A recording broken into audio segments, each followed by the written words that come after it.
Good morning, ladies and gentlemen. I am Febryan Ardiansyah from the government team as a first speaker. In this time, the motion is this House will stop importing rice. We know that rice is food ingredients needed by humans. Consume rice can add source of carbohydrates and energy for humans to carry out activity. It cannot be denied that in Indonesia, the majority of people consume rice as their main food ingredients. Based on data from the Central Statistics Agency, Indonesia importing rice as much as 114.45 thousand tons for the period September till December 2021. Whereas in Indonesia, there are many farmers who produce rice with good quality. So, I agree with this motion to stop importing rice. Well, ladies and gentlemen, the main problem is importing rice. Indonesia still has a lot of land that can be used as rice fields to support more local rice production. The reason I agree with this motion is because there are a few negative impacts from importing rice. For example, the state finance will be reduced due to importing rice. In addition to the negative impact that is felt by farmers in Indonesia, where the rice production is not able to compete with imported rice. And then, where the rice production is not able to compete with imported rice, this will greatly impact to all farmers. They also work to get income, which if imported rice continues to enter Indonesia, their income will decrease. Moreover, domestic rice products will experience very tight competition with imported rice. People tend to buy imported rice instead of local rice, which will reduce their love for domestic products. In fact, Indonesia is the third largest rice producing in the world because rice fields in Indonesia are still large and even could be larger in the future. Moreover, most rice fields are found in the Java Island.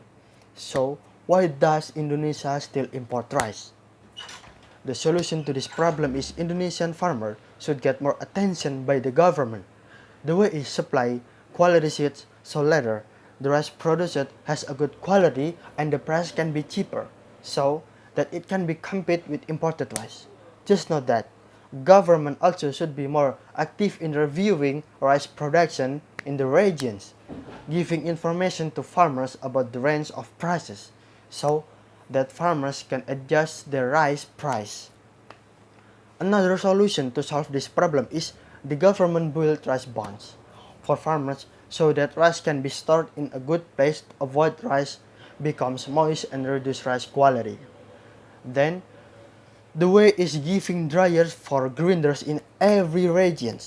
Imported rice indeed used as an emergency rice supply if Indonesia experiences lack of wood. So, can Indonesia not produce its own rice supply? The answer is, of course it can. The way is opening rice fields for farmers. Now, many lands that are still fertile are actually opened and used as palm oil garden. There are some used as settlements. What we have to decide is the existing land should be used as rice fields according to the geographical condition of the area that are suitable for rice field.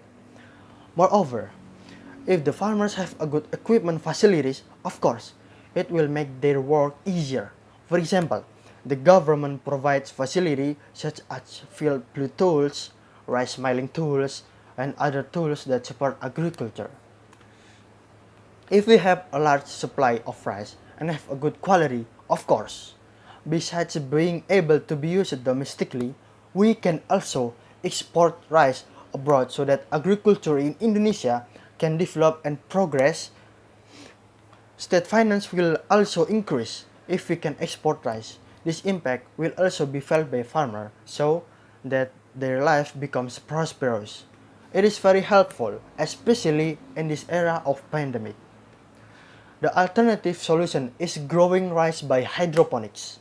Hydroponics itself is the cultivation of rice by using a container as a substitute for rice can grow up and develop. This method is very useful because it is simple and does not require a large area. The way that government can do is provide socialization about growing rice by hydroponics to farmers in each area so that they will understand better and able to do this. Planting hydroponically is fairly easy.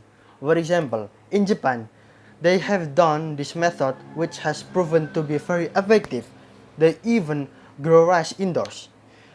This can also be a solution for farmers in Indonesia when the rainy and dry seasons come, because their rice plants will not be submerged in floods and droughted. The problem that most often occurs is pests in the fields. Farmers still have difficulty controlling pests, namely rats. By planting using hydroponics method, pests will not exist. It can be solution to the pests problem faced by rice farmers. Rice treatments that does not really require extra energy, which make this method widely used by developed countries. Those were some of the solutions that can be used to stop importing rice and be able to use rice from domestic products.